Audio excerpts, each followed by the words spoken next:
Thank you for joining with me. We are in the psychotherapy pamphlet, which is in the back of the Foundation for Inner Peace text. Section 2 of the psychotherapy pamphlet. This is section 2, part 2, I think. Yes. 2, the process of psychotherapy, and we're on part 2. 2, 2. 2, 2. To be a teacher of God, it is not necessary to be religious or even to believe in God to any recognizable extent. It is necessary, however, to teach forgiveness rather than condemnation. Even in this, complete consistency is not required, for one who had achieved that point could teach salvation completely, within an instant and without a word. Yet he who has learned all things does not need a teacher, and the healed have no need for a therapist. Relationships are still the temple of the Holy Spirit, and they will be made perfect in time and restored to eternity. Formal religion has no place in psychotherapy, but it also has no real place in religion.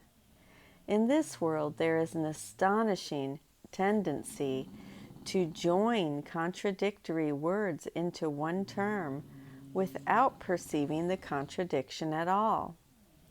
The attempt to formalize religion is so obviously an ego attempt to reconcile the irreconcilable that it hardly requires elaboration here.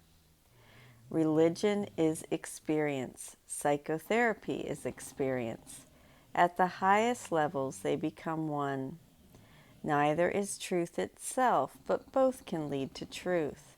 What can be necessary to find truth, which remains perfectly obvious, but to remove the seeming obstacles to true awareness? No one who learns to forgive can fail to remember God. Forgiveness, then, is all that need be taught because it is all that need be learned.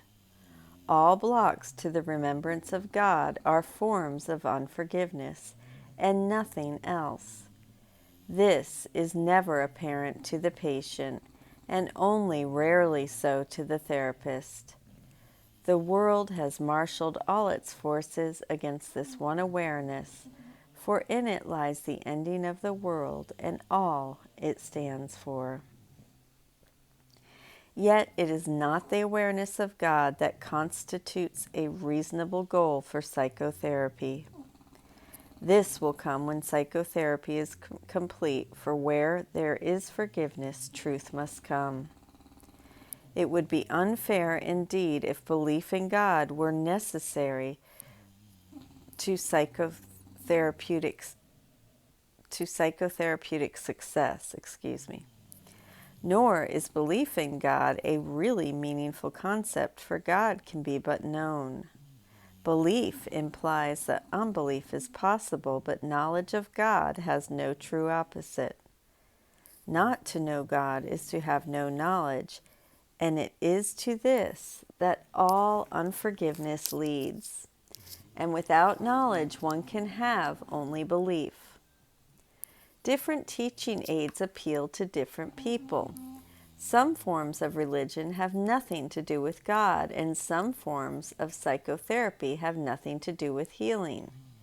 Yet, if pupil and teacher join in sharing one goal, God will enter into their relationship because he has been invited to come in.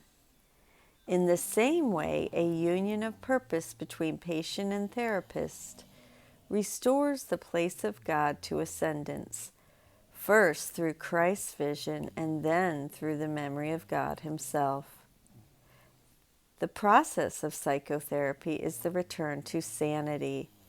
Teacher and pupil, therapist and patient, all are insane or they would not be here.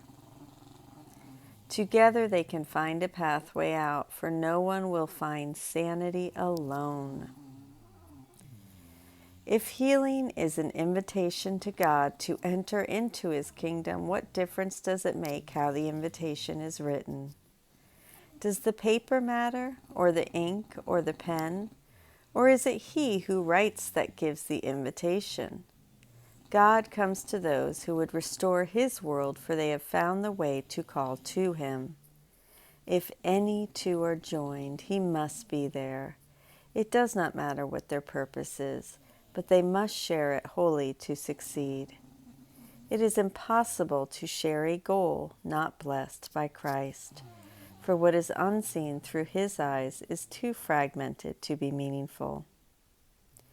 As true religion heals, so must true psychotherapy be religious.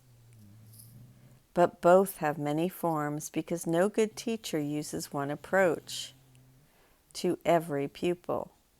On the contrary, he listens patiently to each one and lets him formulate his own curriculum. Not the curriculum's goal, but how he can best reach the aim it sets for him. Perhaps the teacher does not think of God as part of the teaching. Perhaps the psychotherapist does not understand that healing comes from God. They can succeed where many who believe they have found God will fail. What must the teacher do to ensure learning? What must the therapist do to bring healing about? Only one thing. The same Only one thing. The same requirement salvation asks of everyone. Each one must share one goal with someone else, and in doing so lose all sense of separate interests. Only by doing this is it possible to transcend the narrow boundaries the ego would impose upon the self.